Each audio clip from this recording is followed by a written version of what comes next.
Well, welcome back to another video. I'm Allie, the lady boss owner of The Right Place, Right Time, my virtual boutique of ghostwriting services for badass and brilliant women ready to change the effing world with their stories.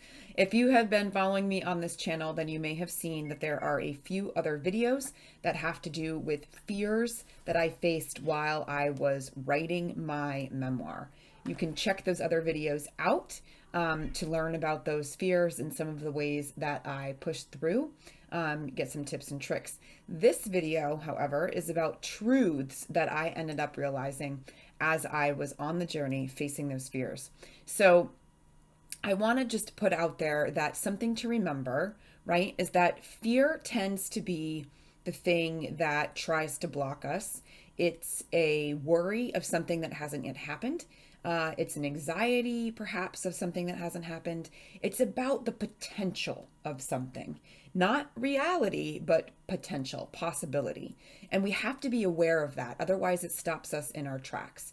There's somebody in my network that says that fear can either be like, he has an acronym for it, but essentially there's the choice between letting fear stop you because you're believing in the reality of what the fear is telling you, even though it's not reality. And the other option is to face the fear and do it anyway. I'm obviously paraphrasing because those don't actually use an acronym of FEAR, but, and you can hear the cat in the background, per usual with one of these videos. So here's the thing. Fears are not present moment realities. So that's the first thing to be really aware of. The second thing is that oftentimes we have to just move on and fear is always going to be there. We're never risk free entirely, and fear comes from risk. So we need to just understand that fear and that little sidecar twin, doubt, they're kind of together in it and they're trying to hold us captive, right? We can't let them, because if we let them, then we let them win. And our story matters. We need to tell it. So how are we going to overcome the fear and doubt when we know that it's going to be there, it's going to continue to show up, and yet still write our book and push through the fear anyway? So as I was working, I came to remember a few truths. One being that, okay, well, if it's not going to go away, then I'm going to basically figure out how to learn to live with it, right? And so I kind of see it as like trying to live with somebody that maybe you don't always get along with, right?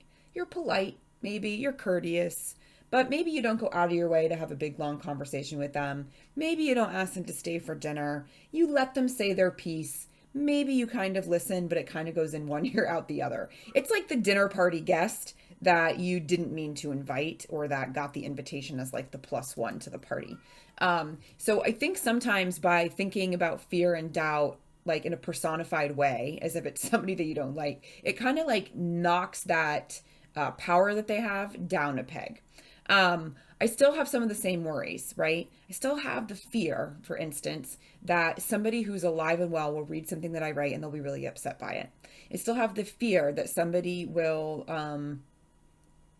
find that because of my age, that I'm younger than they are, that they don't think I have anything to offer, anything to say. I still worry sometimes that people will read it and they won't think that I'm a strong writer, and they'll compare me to some best-selling author, and, they'll be all critical and whatever.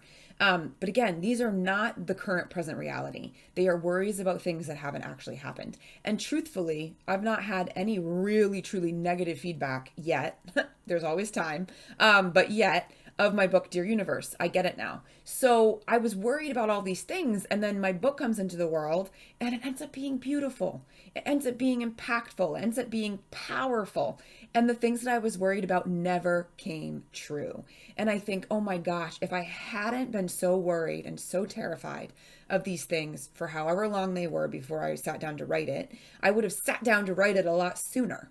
And it wouldn't have felt so painful while I was drafting it, because those worries would have been at bay, because I would have been present in the reality of now, that the things that I was concerned about were not happening in the moment. They were things that could be happening later, and later wasn't yet here. So our worries, our fear, our doubt, like These are constructs. They're emotions that are coming maybe from some prior time or place, or maybe just from our brain saying there's a risk ahead and we don't want you to go there. We need to be aware of that in order to combat it. Okay. And so we just need to know that fear and doubt, they're probably not going to go away. It's a matter of how we respond to them. So, what I would say, here are my truths. If you have fear, honor it, but don't let it diminish what it is that you're trying to do. Okay. Recognize it. It comes, it knocks on the door. Let it in. For whatever reason, it's come to the dinner party. All right. Give it the worst seat in the house. Don't let it have seconds. Don't let it mess with the main entree, okay, or whatever it is. Acknowledge its presence, but don't let it ruin the evening, all right?